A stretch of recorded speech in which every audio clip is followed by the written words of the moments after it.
Selamun Aleyküm ve Rahmetullah Berekatuhu. Bugün biz tut hakkında danışacağıq. Tut, hər dəfə inanırsınız, mən tutdan danışanda həqiqətən ürəyim ağrıyır.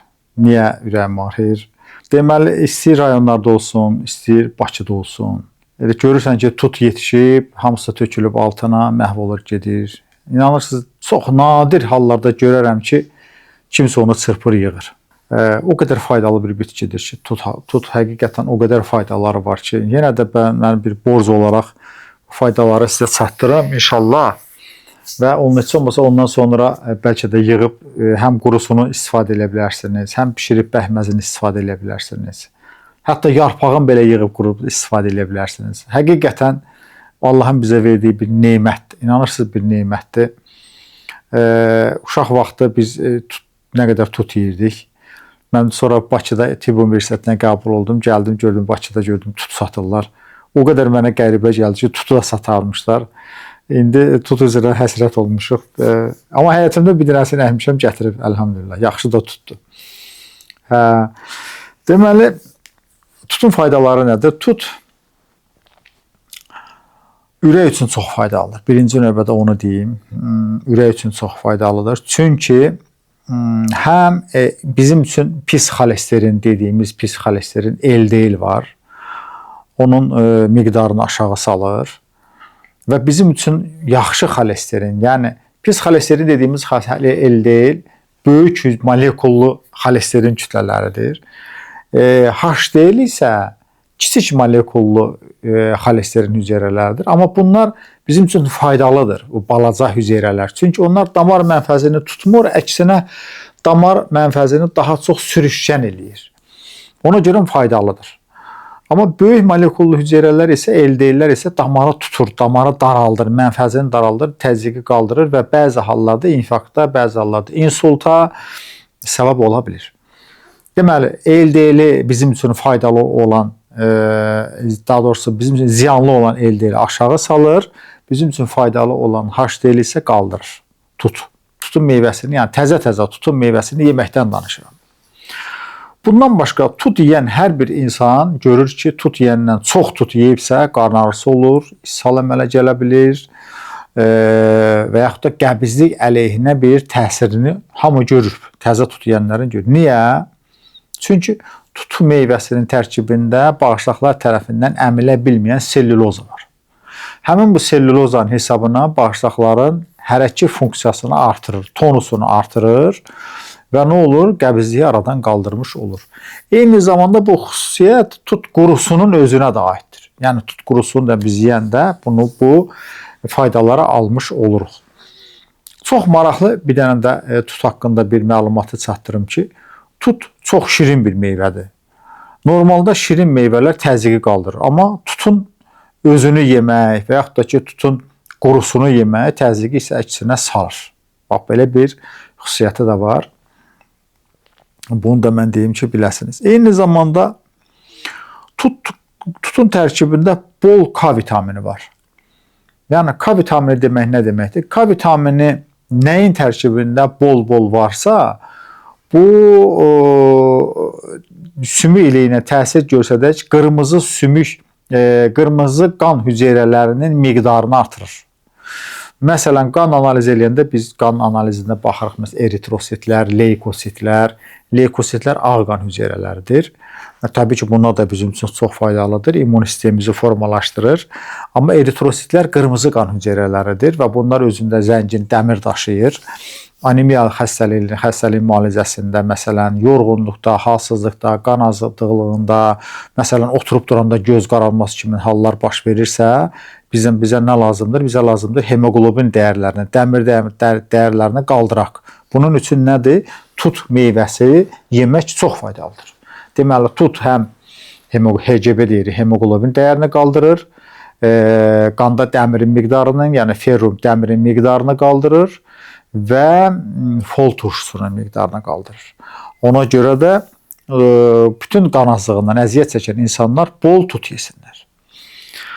Bundan başqa tutda zəngin və qalıcı təsir göstərən kalsiyum var. Bax, məsələn, biz kalsiyumu dəmir dərman da olaraq içə bilirik. Məsələn, kalsium dərmanı alıb aptekdən alıb içə bilərik. Sonra D vitamini, kalsium qarışımlı dərmanlar var, nə qədər alıb içə bilərik.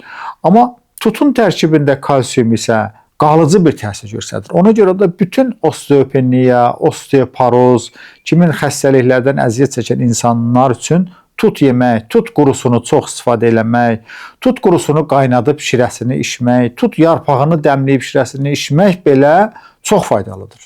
Məsələn, tutun yarpağının bir xörək qaşığı tut yarpağını biz bir stəkan suda dəmləyəriksə əgər, həmin bir stəkan suyun tərkibini, yəni tut qurusunun, tut yarpağının, çayının tərkibindəki olan deməli kalsiumun miqdarı bir stəkan südün tərkibindəki olan kalsium miqdarından yuxarıdır. Görürsünüz nə qədər tut yarpağının faydaları var, amma heç görmürsünüz ki, tut yarpağını kimsə istifadə eləsin. Mən məsələn xəstələrimə tut yarpağını həm də eyni zamanda kalsium azlığı ilə paralel, həm də şəkər xəstəliyi müalicəsində yazıram və gözəl də faydaları var. Məsələn, şəkəri olan hər bir insan ildən tut yarpağını yığsın, qurutsun və bütün il boyu istifadə eləsin. Gündə 3 dəfə, yeməkdən yarım saat əvvəl 1 stəkan suya 2 orta xörək qaşığı tut yarpağının qurusunu qarışdırır və dəmləyir. Gündə 3 dəfə yeməkdən yarım saat əvvəl buna 1 stəkan içir. Bu olduq qədər nədir? Çox faydalıdır. Eyni zamanda tutun meyvəsi gözlər üçün də çox faydalıdır.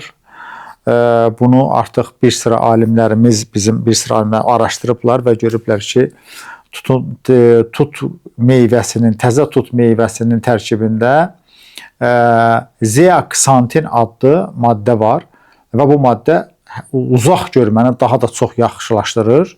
Ona görə uzaq görmədən əziyyət çəkən insanlarımız varsa, bunlar bol tut yesinlər. Nəinki zeaksantin maddəsi, eyni zamanda tut meyvəsinin tərkibində bol karotinlər var. Karotinlər deməli normalda bunlar deməli Y vitamininin provitaminləridir. Yəni bunlar biz yedikdən sonra bizim bədənimizdə Y vitamininə və Y vitamini yox, A vitamininin provitamini olduğundan bizim bədənimizdə yedikdən sonra A vitamininə çevrilir və A vitamini də nədir? Bizim gözümüzün ən çox tələbat olan, ən çox vitamin tələbatı olan bir maddi vitamindir. Yəni karotinlər A vitamininə çevrilir.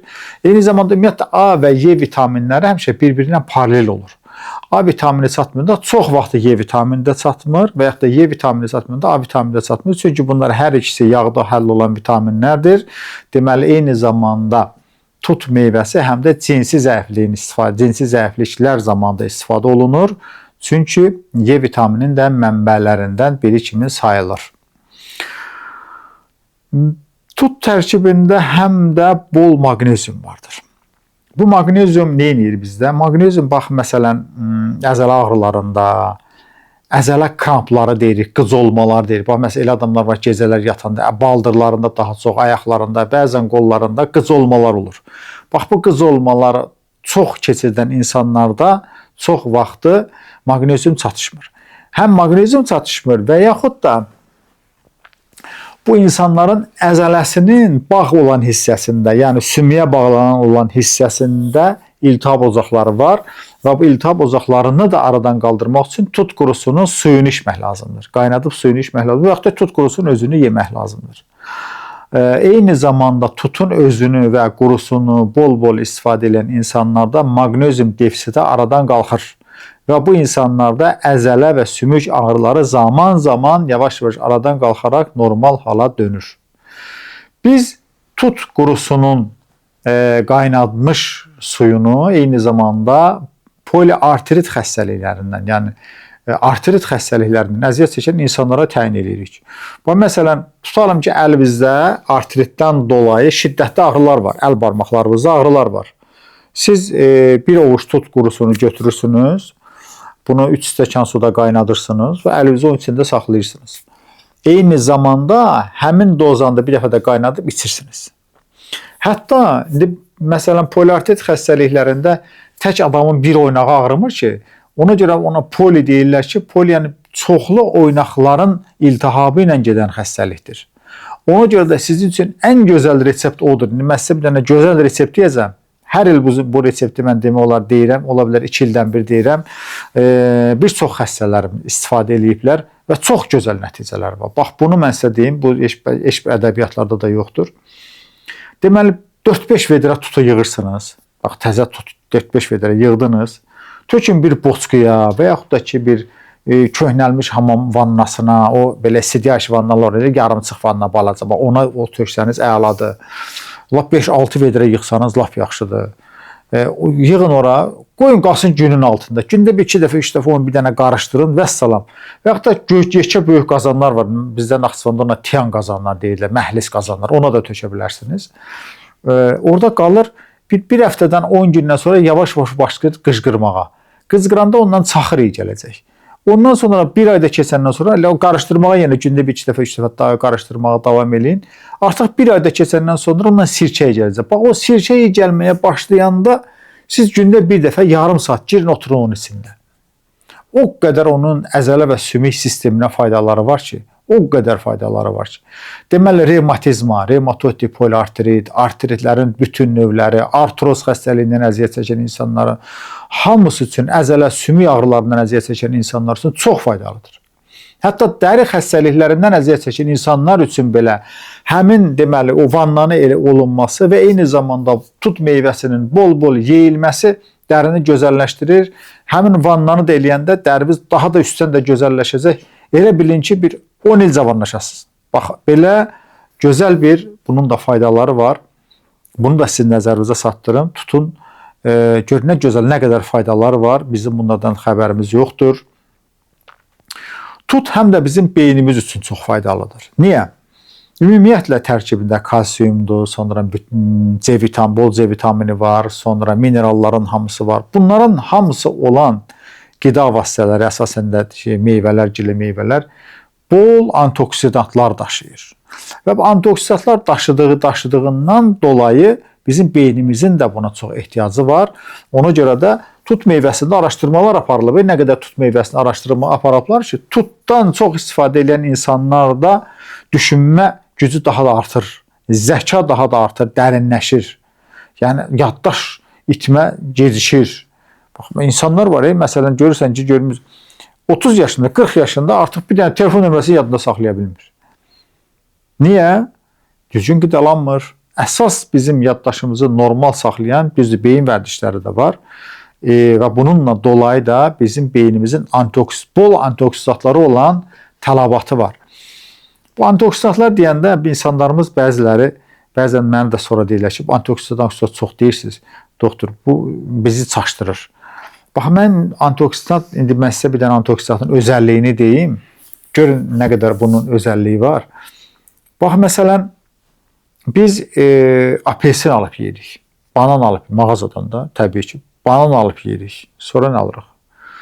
Alma alırıq, armud alırıq. Sonra pomidor alırıq, xiyar alırıq. İndi baxın, indiki bananın tərkibində olan kalium, keçmişdə bananın babası deyilən kaliumla müqayisə ediblər, görüblər ki, 80-100 kiloqrama denk gəlir. Yəni, 1 kiloqram keçmişin bananının tərkibində olan kalium indi 80 kilo bananda olur. Təsəvvür edin ki, bananın başına insanlar görə nə qədər oynasırlar. Pomidorun tərkibindəki likopen əvvəllər 20 kiloqramın birəydi. İndi deyirlər ki, artıq 40-a qalxıb. İndi təsəvvür edin, bostan pomidorunun 1 kilosunun tərkibindəki olan likopen 40 kiloqram parnik pomidorunda var. Bu xiyarına da aiddir, bu apelsininə də aiddir. Likopen nədir? Antioksidantdır. Bax, bu mən dediyim kimi antioksidant bazası ki, insanların antioksidant bazası get-gedə sönür. İnsanlar nə qədər geni dəyişmiş alma olsun, məsələn. Qızıl əhməd almasının tərkibindəki farnezin, hansı ki, o soyanda alma qaralır, farnezin 50 kiloqram qal almasında var. 1 kiloqram qızıl əhmədin tərkibindəki farnezin 50 kiloqram qal almasında var. Təsəvvür edirsiniz. Yəni, biz insan oğlu olaraq gündən-günə antioksidant bazamızı azaldırıq, itiririk. Və bundan dolayı da şiş xəstəlikləri, sistem xəstəlikləri o qədər artıb çoxalıb ki, xəstəliklər get-gedə cavanlaşır. Hətta uşaqlaşır deyərim. Uşaqlarda belə bu xəstəliklərə rast gəlirik. Biz ona görə də antioksidant bazamızı qaldırmalıyıq. Baxın, bax, tut meyvəsində bol antioksidantlar var. Biz fərqi yoxdur, almanı gedək axtaraq qızıl əhməd alaq və yaxud da ki, apelsinin gedək yerisin, hardansa tapaq. Əgər biz onu tapmağa çətinliksə ki, tut bizim gözümüzün qabağında da bol-bol tutdan yeyin. Bunun verdiyi bizə antioksidant bizim antioksidant bazamızı qaldıracaq.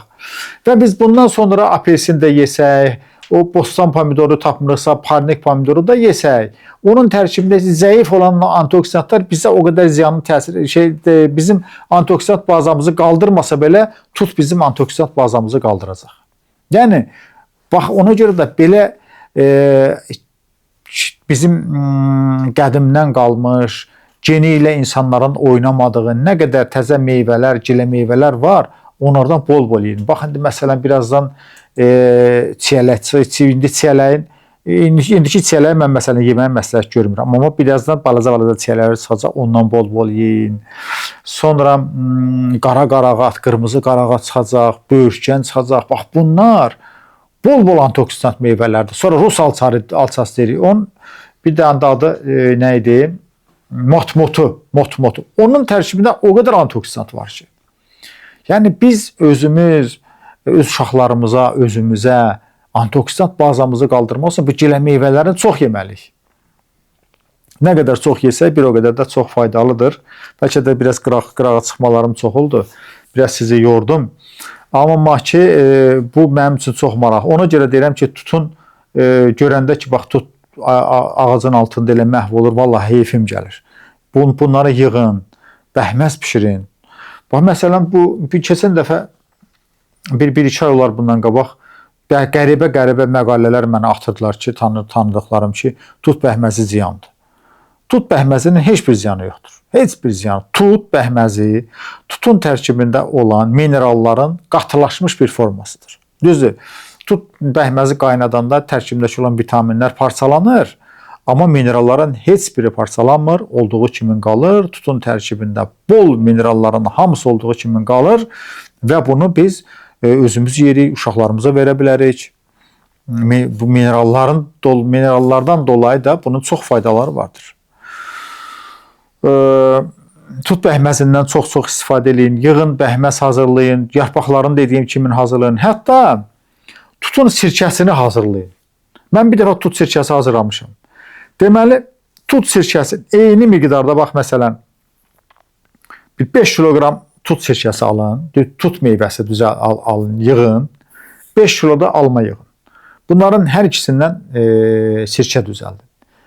5 kiloqram tut sirkəsinin tutun sirkəsi 5 kiloyu almanın gücünə yox, 15 kiloqram almanın gücünə bərabərdir. O qədər tut sirkəsi tünd bir sirkə olur. Bax, olduq qədər tünd, gözəl bir sirkədir. Təsəvvür edin ki, bir xörək qaşığı tut sirkəsini 3 stəkan suya qarışdırıb içmək, 3 xörək qaşığı alma sirkəsini 3 stəkan suya qarışdırıb içməyə bərabərdir. Halbuki sirkələrin padşahı deyəndə həmişə alma sirkəsi nəzərimizdə tutulur. Niyə?